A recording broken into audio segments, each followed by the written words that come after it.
All right. So I apologize for those of you who weren't here last week. We tried to look up the video. It did not make it up because I had some technical difficulties with the phone and it didn't record. But today we are looking at Mark chapter 5. We are looking at verses 21 through 43. We are going to skip 25 to 35 or 25 to 34 because we did that last week. Because this is all kind of one story and it has a story within it. And so we covered the story within it last week, and we're going to cover the outer part this week. Right? So if you're there in Mark chapter 5, we're going to start in verse 21.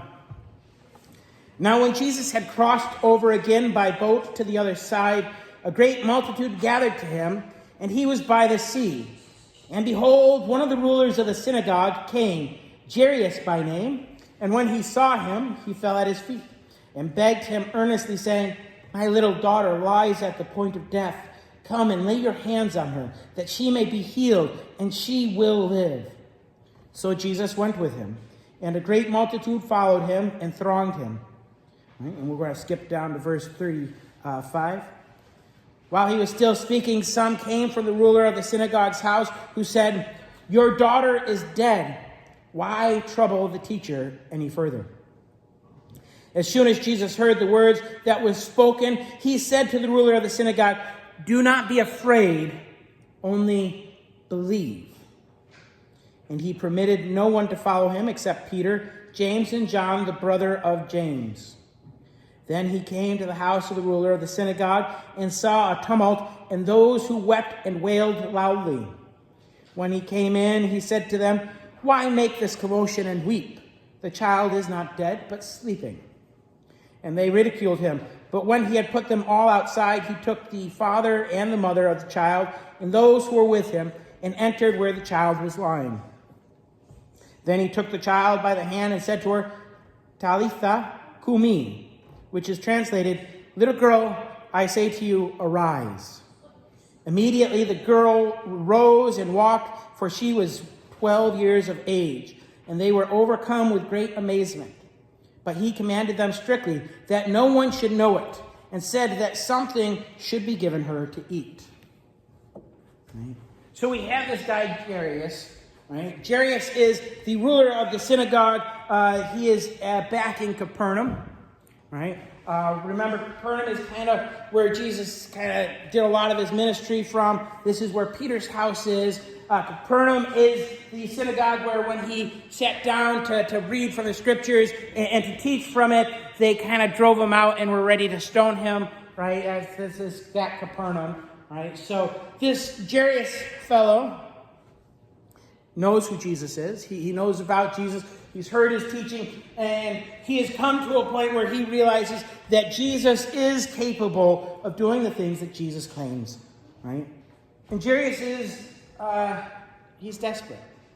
And last week, that's kind of what we talked about. We talked about the lady who was bleeding and her desperation, and how we also need to be desperate, right? We need to be desperate for Jesus. Well, Jairus is desperate, and he comes to Jesus and he says, Look, my daughter, she's dying. Could you come? And so Jesus says, Yeah, I'll come. He goes with him, right? And on their way, they get interrupted by the woman who's bleeding, and when they get there, as soon as that's done, that ordeal's done, the people show up and they say, Hey, Master, it's too late.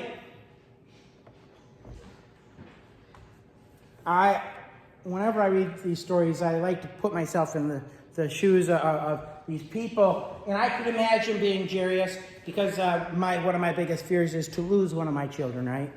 I can imagine being Jairus, having a 12-year-old child. Daniel's 13, to put that in perspective, right?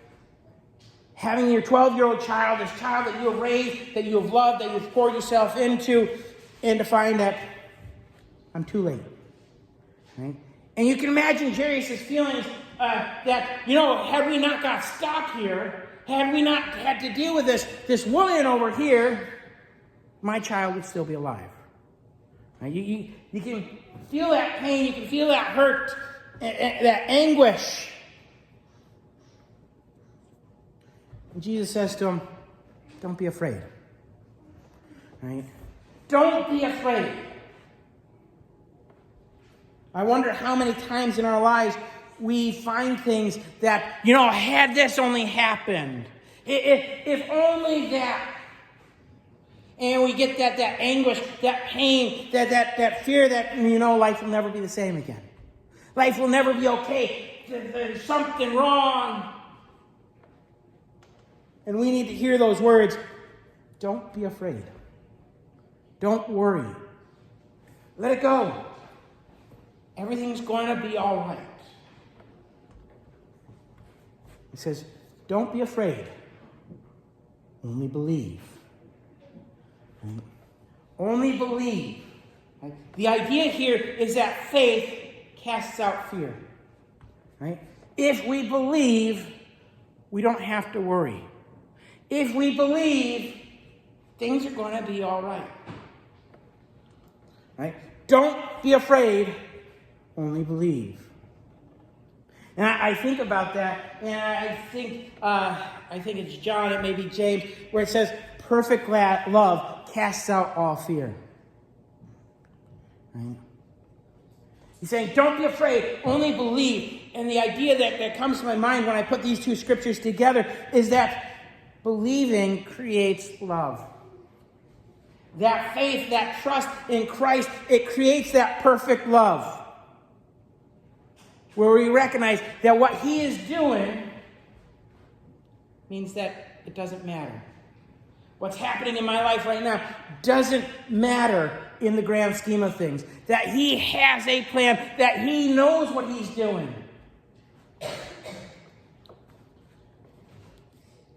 And I don't. But it's okay that I don't know what he's doing. Because I know he does. I remember working at camp, and the young lady who is directing Camp Pathfinder right now, she and I worked together for a while, and she said when she first started working with me, she was frazzled all the time because we'd start doing something, and she'd go, well, what's the plan? I said, well, we're doing this. And she'd go, yeah, but what are we doing? I said, well, we're doing this. She goes, no, tell me every step of the way. I said, we'll figure that out. And then by the time we were done, she'd go, I was so scared because I had no idea what we were doing.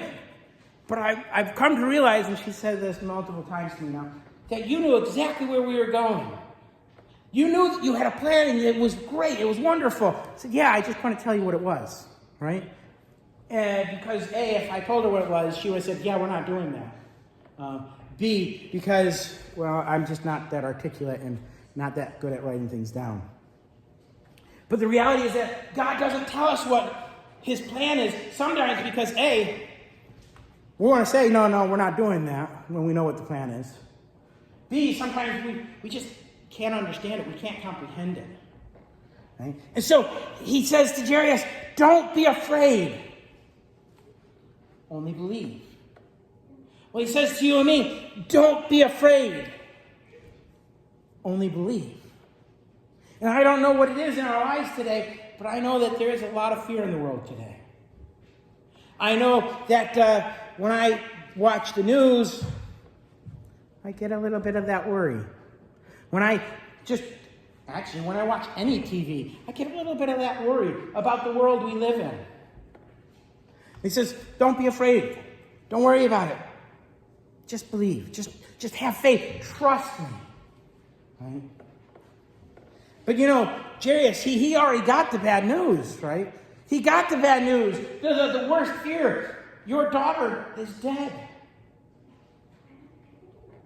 And Jesus says, you got the worst news in the world. It's okay. It'll be all right. Just trust me. Believe. Have faith. And so, Jesus says, let's go. We're going to keep going. But he stops the multitude that's following him.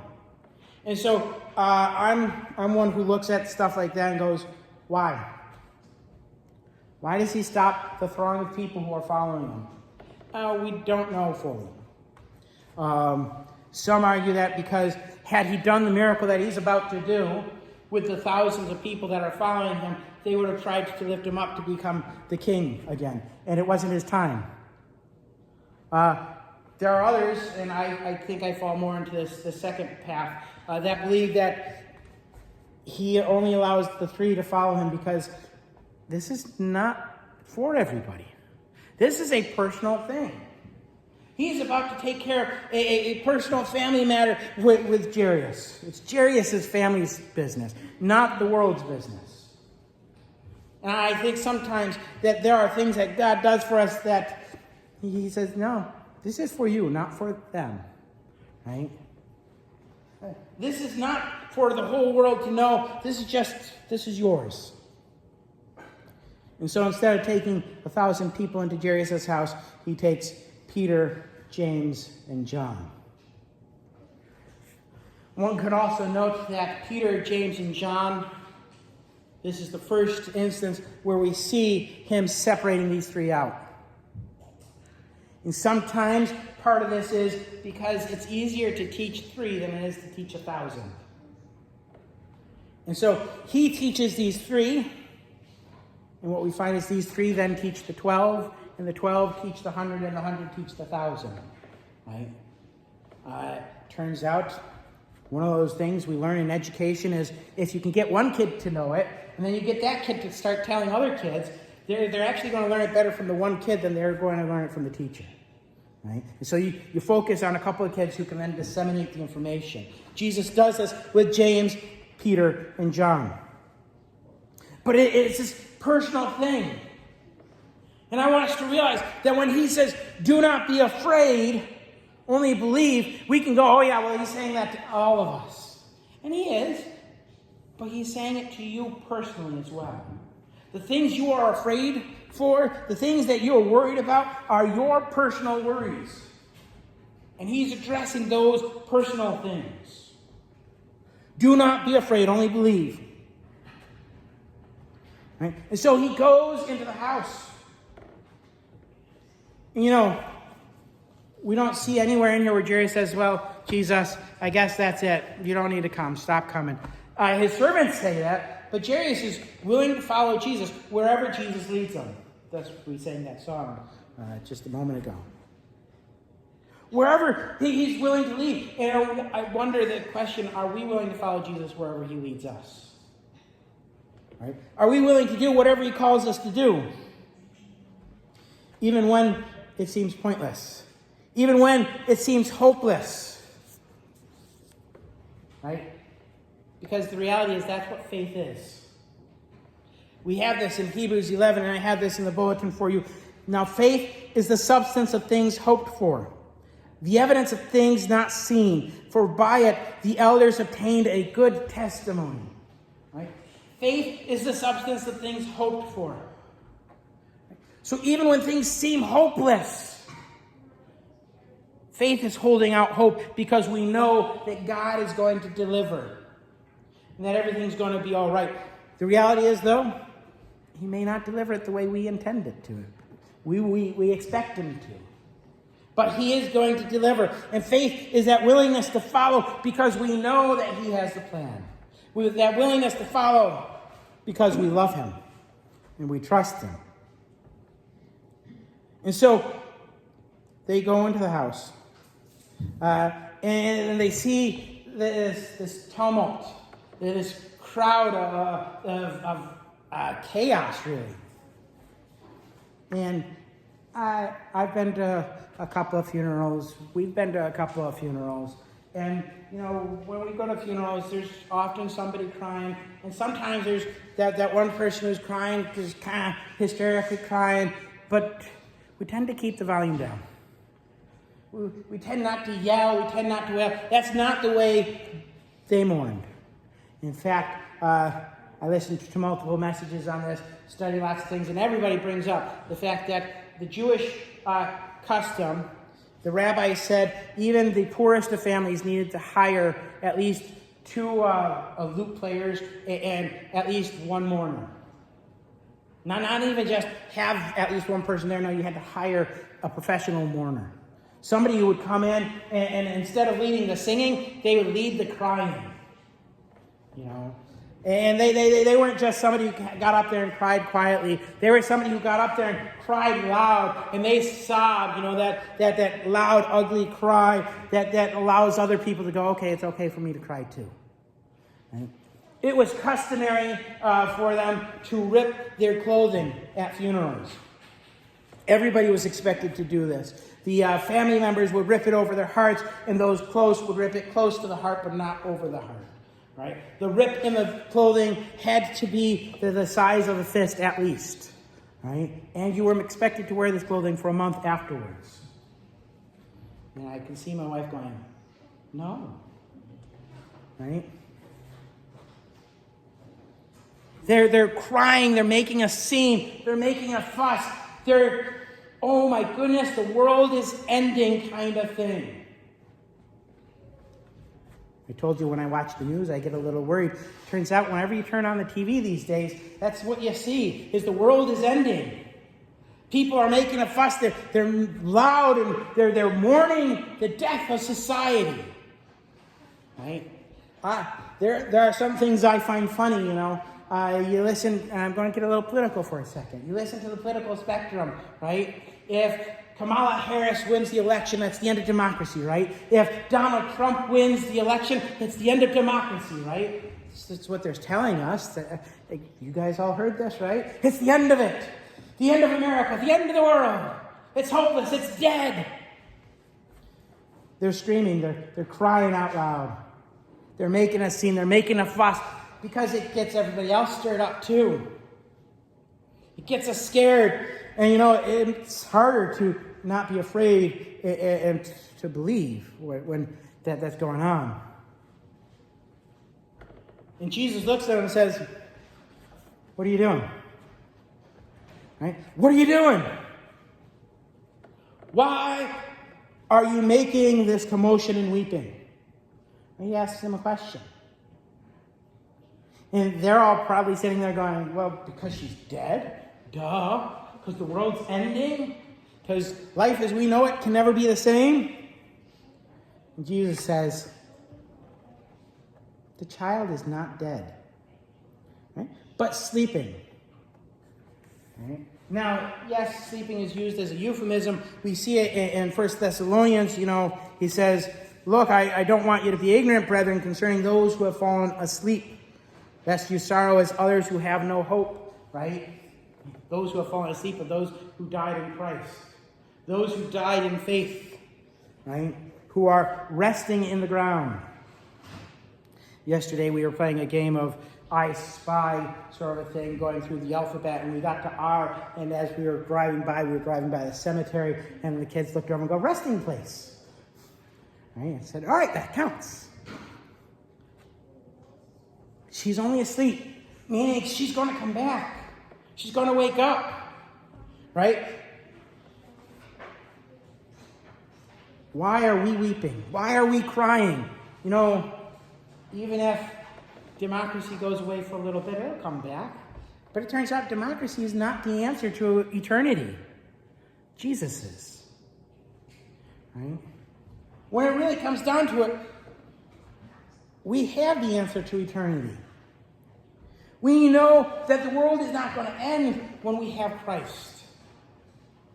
So why, I have to ask, why has it made its way into the church that we see many church leaders crying out that the world is going to end? Crying out that everything's over and oh my goodness. I think it's because we've forgotten that we're not supposed to be afraid. And that we just need to have faith. We need to trust in Him. Well, these people, they know better, right? And I think that's a big thing is we know better. We look at God and say, God, we know better. You know, I love my son. He is a teenager. Right? And so he looks at mom and he looks at dad and he's like, I know better than you. He doesn't say it with his mouth, but he says it with his eyes. Right? And we often say, no, you don't. Right? But I pick on Daniel about that I know I was the same way when I was his age. But I recognize that we're the same way when it comes to God. God, we know better. You say it's not the end of the world, but we see that this is the end of the world as we know it. And God says, no, it's not. And so they laugh at him. They ridicule him. They're like, these guys are professional mourners. They've seen dead bodies. They know when somebody's dead. They know when it's over. And so he sends them out. Get out. Right? And sometimes in life, that's what we need to do. We need to take those professional mourners and we need to tell them, get out. No, I have to do this every couple of months. I have to just say, nope, no news in the house. We're just getting it all out. We're not turning on anything that's modern, no modern shows, no modern movies. We're just going to, if we watch anything, we're watching the Dick Van Dyke Show. Right? My kids, they love it. But it doesn't have that cry, that's, whoa, the world is going to end. We get the mourners out of the house. And we let Christ do what Christ does. Right? Christ goes over then with the family. He goes to the little child. And he says, Talitha kumi, which is translated, little girl, I say to you, arise. This is very similar to a story in the book of Acts when Peter goes to Dorcas's house and he says, Tabitha kumi, right? And some people say, well, the similarities between Tabitha and Talitha are so much that it must be the same story. It's not, right? The meaning of Tabitha and the meaning of Talitha in the original language is much different. And it looks very different, too. It's not something you'd make a mistake with. But Talitha kumi literally means, little lamb, arise, get up. It was a term that was used for children. Little lamb.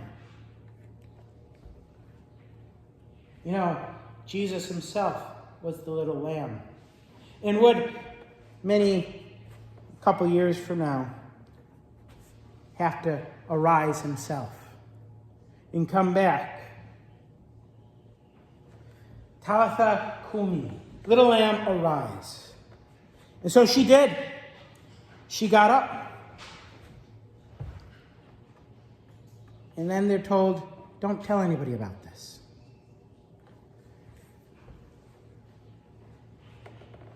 Their daughter dies. And Jesus brings her back to life. And he says, don't tell anybody. You know, all those mourners, they're going to know that something happened because they knew she was dead. But he tells them, you guys keep it to yourself. There are lots of speculations on why. Again, some say because, well, if you don't want them to take him up and force him to be king. I think that one of the reasons why is because people have a tendency when they're around people who have been touched by greatness to start thinking of that person as great, right? And so here we have this little girl who was raised by Christ. And if they started sharing it and started telling everybody, there's a good chance, because this is the way the world works, that they would be trying to see her because, hey, you're something special because Christ raised you. And they might start worshiping her and the family and not Christ. Right? In fact, we see this when John the Baptist is raised. That after his resurrection, people came to see John. Not John the Baptist. Lazarus was raised, not John the Baptist. Let me get my stories correct here. It was written, I'm thinking it's from the book of John, right? When Lazarus was raised, they came to see Lazarus. And they came to see the family because you guys are something special. Jesus raised you from the dead. He wasn't going to have that for this little girl.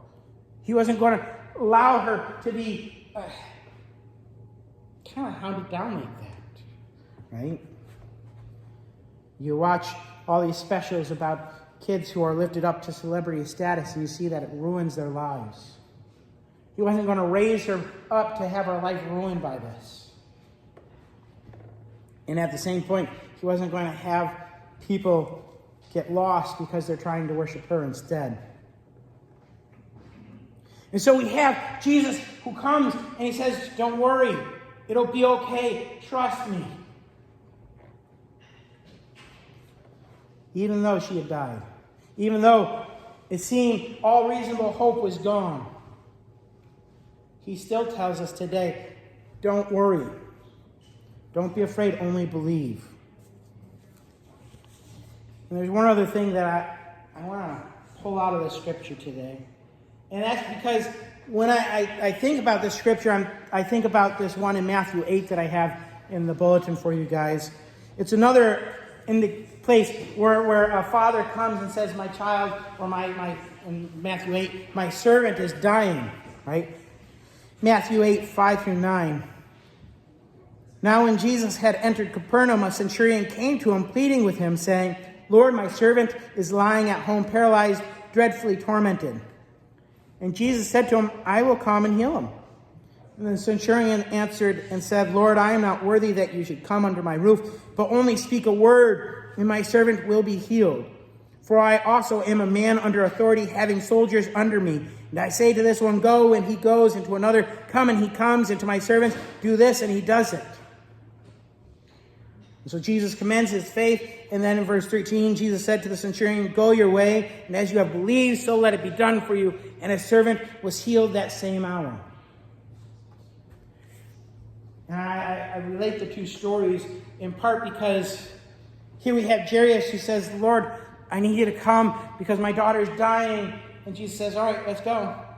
And then the daughter dies, right? Jesus could have healed her right that instant, right? He could have let her be healed because Jairus already had the faith. He already trusted. It's not like this journey from where he was to the girl dying was meant to build up Jairus' faith, because I'm going to tell you, hearing that your daughter dies, it makes it a little harder to have faith that it's going to be okay. Hearing that things have already gone past that point. Jesus did it for two reasons. One, so that we could see what faith really is, right? We could see that faith was believing even when it seemed like hope could not exist. Having hope despite. Right? Two, he did it to show his power, to show that he is capable of raising the dead, to show that he is a God who cares. And three, I know I said two reasons, but three, because it's personal. Everything with Jesus is personal. Right? He could have said to Jairus, yeah, sure, go ahead. Your daughter's healed. But no, he was personal about it. He came with him, and he helped him to see. He walked with him. He held his hands. He was there the whole time. We have a personal God who wants to be with us.